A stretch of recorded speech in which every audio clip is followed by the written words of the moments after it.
As a cat lover, my reaction to Stray was probably a lot like yours. Oh! Oh!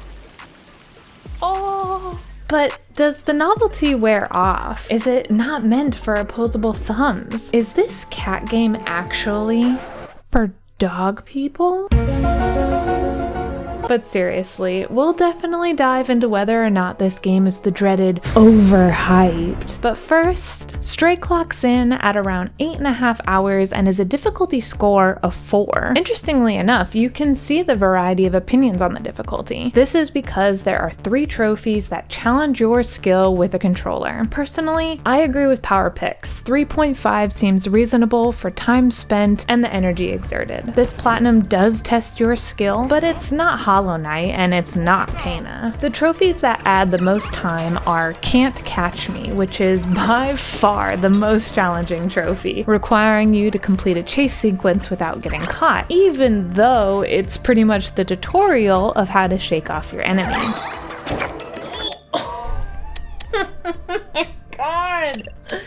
Bro, I'm getting sniped. It's really annoying. We'll come back to that later. Productive Day is fun and the most cat-like trophy I've ever earned, but it really is just sleeping for an hour, which means all these time estimates, you can just subtract an hour of effort. Now, there are a handful of collectible trophies that can make the cleanup stage long if you missed a lot. Though the menu does help you out with chapter select and a tracker, the tracker is only for memories. Not exactly helpful when you're also collecting music sheets, badges, and the most tedious trophy, territory. Do yourself a favor.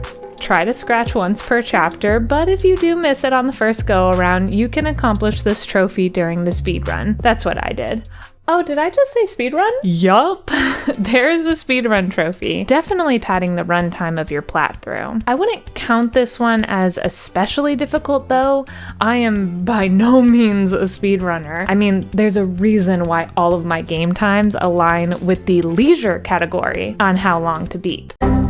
But after going through chapter select to pick up missed collectibles and doing miscellaneous trophies, you learn the game pretty well. And if you're ever unsure of how to proceed, you can pause the game and look up the fastest route. Pauses does not count toward your end time. I literally had a mandatory 30-minute cuddle session with my cat and I still clocked in with an hour 45, so I know it doesn't account for that.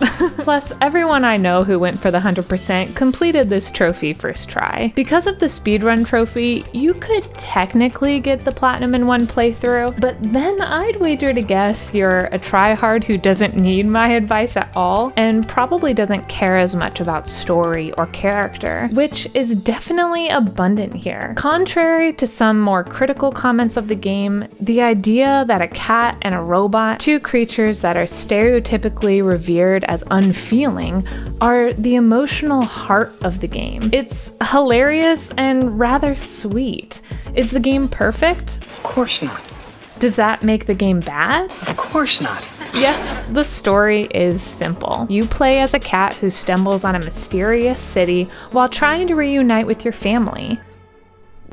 That's it. That's the whole story. You play as a stray. Oh. It's in its simplicity that I found it to be a breath of fresh air and, dare I say, fun? Paint, paint, paint, paint, paint, paint, paint. I'm Picasso. This fun nature continues seamlessly into the trophy list. I had no problem getting the collectibles or replaying chapters because it was just fun being a cat. Glade Pixie said it best. Just existing as a cat is such a privilege. I mean, look at this chick. Look at you. You're adorable. It's obvious that Blue 12 Studio loves cats and kept cat lovers in mind when making the game. For those that are anxious or sensitive on the topic of hurt animals, for instance, let me set realistic expectations. This game does have a couple of scenes of a limping cat early on, the saddest and longest of which is right in the beginning of the game. It's done to draw you into the character and get on board with the theme, being alone and scared in an unknown world.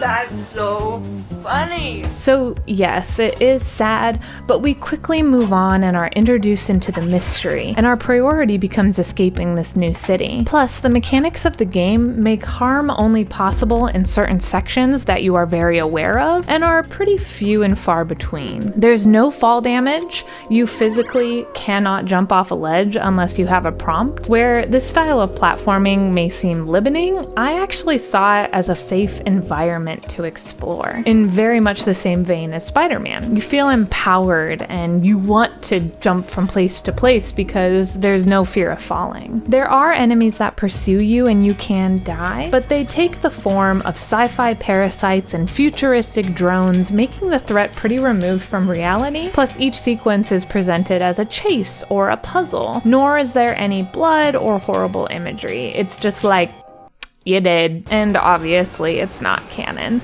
You respawn and retry the section until you get through, just like any other action-adventure game. I really appreciated all the effort that went into the game mechanically in order to make sure that cat lovers weren't turned off by the adventure and yet kept the game's stakes high. This love and care is present into the cat itself. The animations and little mannerisms are so spot on and so cute. That's right, I said the C word. My favorite being when we first get the vest. This little scene brought me back to when my baby Luna was still with us. She hated whenever I tried to put her in a costume for Halloween and acted exactly like the cat in Stray. I love that they included this little detail into the game, and I'm sure other cat owners have very similar stories. It made each section and new discovery fun to explore, or in most cases, just completely wreck.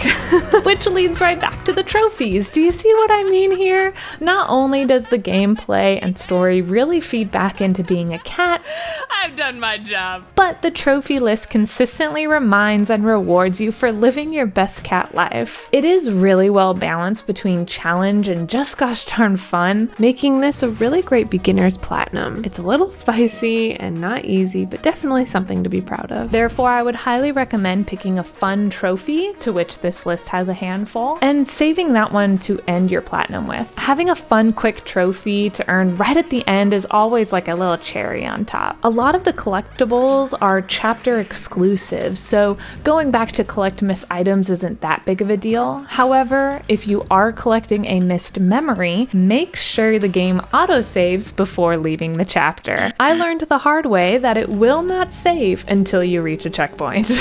Due to the lack of difficulty and accessibility options, there is no fine-tuning for an easy go at Can't Catch Me. And for that reason, I highly recommend you doing it first after you've played the game. These two videos helped me a lot, but it still took well over an hour.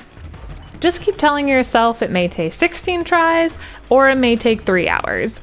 Either way, you only have to complete it once, and then you're home free for the rest of the platinum. I think I should also mention here that there is a snake-like sneak challenge, but I got that trophy first try. We all have our strengths.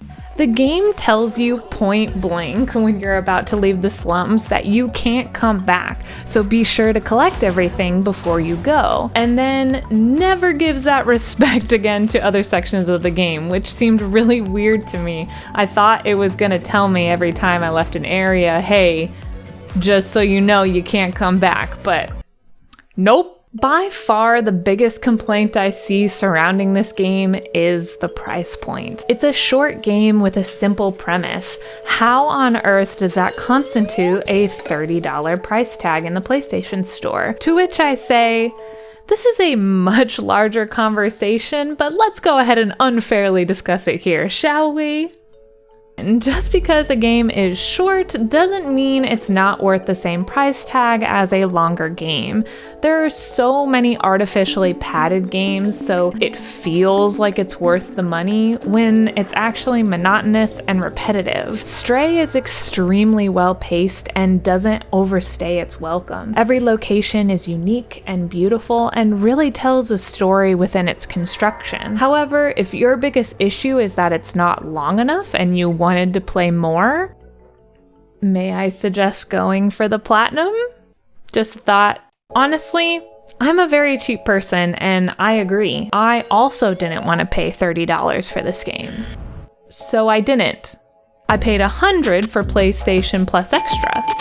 The second Stray was announced to be a part of the Extra membership program, aka finally a proper response to Xbox's Game Pass, I signed up. I knew it would be a better value for me, and I'd feel a lot better playing the games. As far as the Platinum experience is concerned, this really is one of the best trophy lists in a long time. There's story-related trophies that ding throughout your playthrough. The challenges, though time-consuming, may get you into a new niche in gaming. The collectibles don't feel like a grind, as most are confined to one chapter, and each are rewarded with an in-game cosmetic, so you can wear your achievement proudly as you get the other trophies. And most underrated are the funny trophies that just kind of make you laugh and are silly and play with the idea of the game in general. If I were to offer any nitpicks, it would be that I really would consider speedrunning this game if it weren't for the fact that you can't skip the cutscenes, and that I'm a chronic platinum hunter. Though the kitty harm is brief, I also don't want to relive it every time I feel like being a cat for an hour. I hope this helped you make a decision on whether or not you're going to get the platinum trophy of Stray. Let me know what you think. Thank you for watching. Special thanks to my patrons, and until next time, happy hunting.